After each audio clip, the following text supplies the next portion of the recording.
Hey guys, thank you for watching the SlatRock channel. You know, you've probably heard some unbelievable stories in your life, right? I mean, some stories just seem too insane to believe. Now, given the fact that the wacky world of professional wrestling generates nearly as much bullshit as a joint session of Congress, it's no surprise we've all heard tall tales about wrestling. The next 16 stories are nothing short of insane. That being said, we will leave it to your intelligence to figure out what's true and what's not. Number 16. Stone Cold nearly killed Raven after Raven exposed himself to Deborah. Well, it could be a case of he said, she said. At least two of Stone Cold Steve Austin's former lovers claimed he is extremely jealous and possessive. Reportedly, wrestler Raven found this out when he inadvertently walked out of the shower when Austin's lover Deborah was cutting a promo. Some say Raven was sporting a towel, others say he was going all natural. Whatever the situation, Austin reportedly lost it and began screaming at Raven. Some claim Austin even physically assaulted Raven. Given some other stories we've heard about Stone Cold Steve Austin, this one seems plausible. Number 15. The Iron Sheik was offered $100,000 to break Hulk Hogan's leg. While the Iron Sheik is best known for his outrageous Twitter tweets and promising to make wrestler B. Brian Blair humble, this real-life Iranian and former bodyguard for the Shah of Iran, Iran's former ruler, was a capable shooter in his day. When Hulk Hogan left the American Wrestling Association for the WWF, AWA promoter Vern Gagne was furious. One story has it that Hogan walked out because Gagne wanted Hogan to marry one of his daughters, and he reportedly offered the Iron Sheik $100,000 to break Hogan's leg during their January 1984 title match in Madison Square Garden. Considering the Sheik's real wrestling credentials, he coached wrestling in the Olympics, it's not a stretch that the Sheik could have snapped Hogan's leg like Macho Man snapped into Slim Jims. A related story is that Gagne offered the Iron Sheik, then the WWF champion, the cash as part of a deal to hurt Hogan and then jump to the AWA for a title unification match with the WWF and AWA belts. The Iron Sheik refused the cash, reportedly because he respected Vince McMahon, doing the time-honored tradition for the Hulkster. This story may sound wacky, but we've heard it from so many people involved with the match that it just might be true. Number 14. King Kong Bundy was supposed to break the Undertaker's WrestleMania streak. Over 21 years, The Undertaker's undefeated streak at WrestleMania became legendary, as much a part of WrestleMania as the Royal Rumble match was to the Royal Rumble pay-per-view. Even though both Lesnar and Reigns defeated Taker at Mania, fans were shocked witnessing Lesnar's win. As shocking as Lesnar's win was, fans may be shocked to learn that the streak nearly ended just a few years into it. In 1995, King Kong Bundy fought The Undertaker at WrestleMania 11, becoming Taker's fourth victim. However, rumor has it that it almost didn't happen because Vince McMahon wanted to give Bundy a push by defeating The Undertaker by countout or disqualification. Bundy, who had headlined WrestleMania 2 against WWF champion Hulk Hogan, returned to the WWF in 1994, joining Ted DiBiase's forces. The idea of Bundy getting a win as part of a push doesn't hold up to the way Bundy was used in 1995. Bundy only lasted 3 minutes in the 1995 Royal Rumble and became a jobber to the stars, or a walking condominium to the stars, by the time he left the company in the fall of 1995. Fans lamenting Taker's streak ending at 21-1 should be happy it didn't end at 3-1. Number 13. Antonio Inoki bought an island from Fidel Castro. Antonio Inoki is what some people would call eccentric, while others would say he's just one step shy of forming a way of life called distrucity.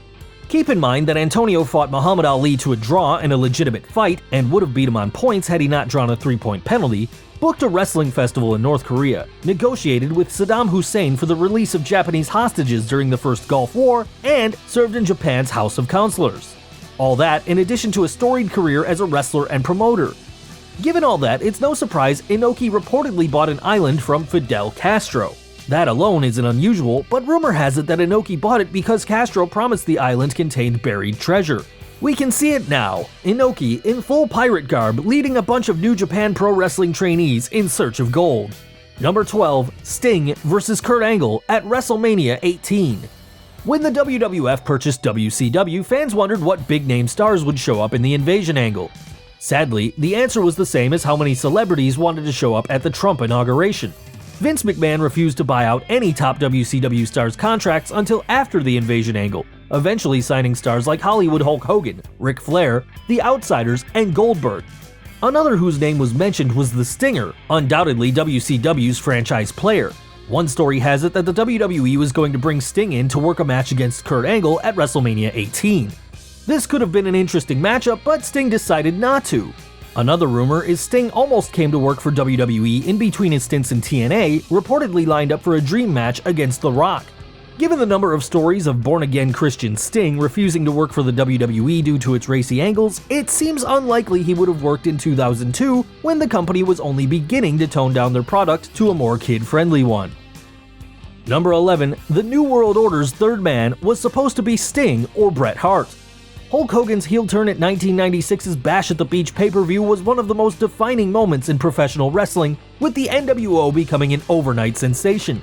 By most accounts though, it wasn't a guaranteed deal as Hulk Hogan was very cautious about turning heel after over a decade as a babyface. Just in case, WCW reportedly had the face of WCW, Sting, ready to turn heel and join the New World Order. Another story has it that WCW was pushing hard to bring in the WWF's Bret the Hitman Hart. While Sting or Hart could have been worthy additions to the NWO, it's hard to imagine the group reaching the same heights as it did with Hogan leading the pack. While we all know how things turned out, these other options are plausible. Number 10. Sean Waltman, xPac, urinates in Sables' bag. Not sure what it is with wrestlers and dropping bombs in their co-workers' bags. Waltman was one of the first wrestlers to do so, and he unbelievably confirmed the story was actually true. During a shoot interview, Waltman revealed that Sable was very disliked amongst her peers and claimed she was one of the most unpopular superstars backstage in wrestling history. This was in large part due to the fact that Sable took credit as being the reason Raw would get such high ratings. During her final show in Wembley Stadium along with Mark Marrow, wrestlers backstage decided to make the two leave with a parting gift. An undisclosed wrestler would let out their waste in a cup and put it in Sable's traveling bag. xPac would then add to the parting gift just seconds before his music hit against Shane McMahon and urinate on the bag. Jim Ross would later find out about the prank and question xPac, telling him that Sable was considering doing a DNA sample on the waist. xPac burst into laughter thinking of that scenario.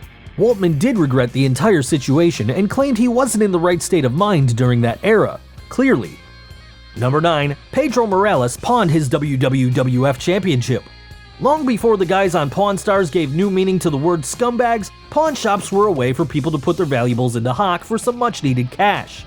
According to one story, WWF champion Pedro Morales' title belt was found in a New York City pawn shop by wrestling historian Tom Burke. If this did happen, it may have been due to the WWF commissioning a new championship belt, leaving Morales a chance to earn a few extra bucks. While this story falls into the rumor category, we can confirm that Nature Boy Ric Flair's dignity has been seen in numerous pawn shops over the last decade. Number 8. Did Lex Lugers' drunken rant lead to his losing a WWF Championship?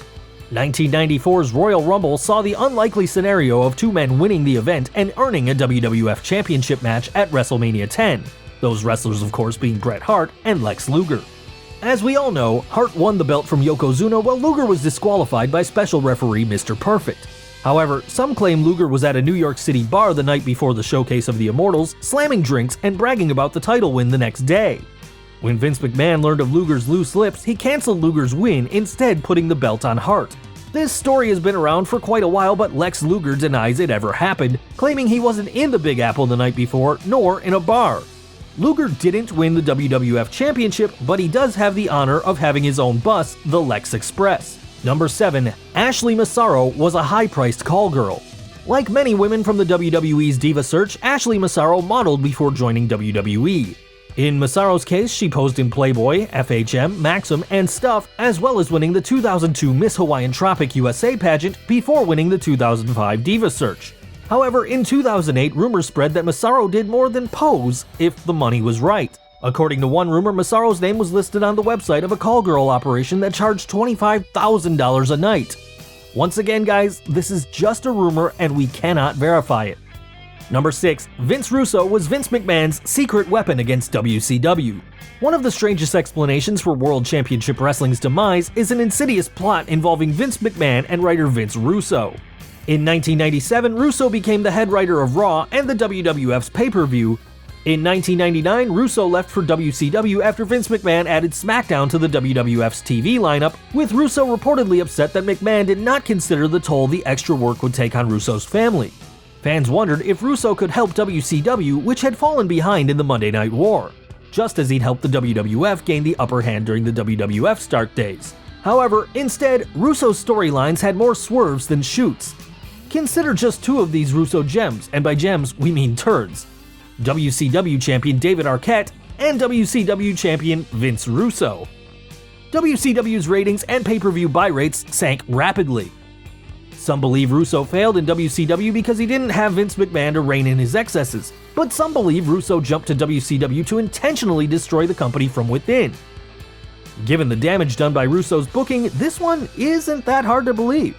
Number 5. Kerry Von Erich lost his foot over a cheeseburger. In 1986, former NWA World Heavyweight Champion Kerry Von Erich suffered a terrible motorcycle accident, injuring his hip, knee, and ankle. He was supposed to be out for 18 months, but he was forced to return in 6, before the foot had fully healed enough to even walk on it without crutches. He was supposed to make his big return against Brian Adias. He was basically given horse tranquilizers to get rid of the pain, but it didn't last long. He returned to the hospital immediately after the match and in super double secret surgery had the foot amputated. The story goes that after the Adias match, Kerry went to the hospital and the foot would have been fine with rest, but he was loaded on painkillers and one of his brothers was eating fast food in the hospital room, and Kerry suddenly had a craving for a cheeseburger and decided to get up and walk across the room in his drugged state to get one. In the process of reaching out to the cheeseburger, he crushed his leg. Number 4. Brutus Beefcake causes anthrax scare with his cocaine. Brutus the Barber Beefcake was working a job as a subway token collector in 2004 in Boston. He left a bag of cocaine unattended at his position. The first assumption by those who found it was that the powder was anthrax. He later admitted that the powder was cocaine and that it was indeed his. Number 3. Virgil's big impression on Pat Patterson. With Virgil struggling to sell autographs at Subways, it's easy to forget that Virgil was an integral part of the success of the $1 Million Man Ted DiBiase, serving as DiBiase's malevolent bodyguard. After working in Memphis as Soul Train Jones, Michael Jones entered the WWF in 1986 as a jobber before debuting as Virgil, bodyguard to DiBiase. A bizarre urban legend has it that Jones got his job in the WWF by unzipping his pants and presenting his $1 million dong to Pat Patterson. While it's a badly kept secret that Patterson loves Rooster, this story adds up worse than the Congressional Budget Office. Number 2. Shawn Michaels and Vince McMahon were lovers. Even Shawn Michaels himself admits that he had a lot of baggage during the 1990s, refusing to do jobs, losing his smile, allegedly faking injuries to get out of undesirable matches, and generally being a cancer backstage with the politics of the clique, all fueled by his personal demons. Why would Vinnie Mac put up with someone that was so detrimental to locker room morale? One theory is that Shawn was Vince McMahon's boy toy, with Vince singing "I think he's cute, I know he's sexy" from behind closed doors. Given Shawn's appearance in Playgirl, a magazine aimed at gay men, a fact Michaels claims he was unaware of, there is a micron of evidence that HBK and Vince McMahon had a thing going on. Occam's razor says that Vince put up with HBK's hijinks because HBK was a proven draw when the WWF was in financial trouble, and he could get a good match out of anyone. Number 1. Rey Mysterio Jr. was dating Jennifer Aniston. In the mid-90s, there was a rumor that Jennifer Aniston was dating Rey Mysterio Jr. In fact, Rey gave the summary of it in his book. I remember in 1997 there were some stories going around that I was dating Jennifer Aniston.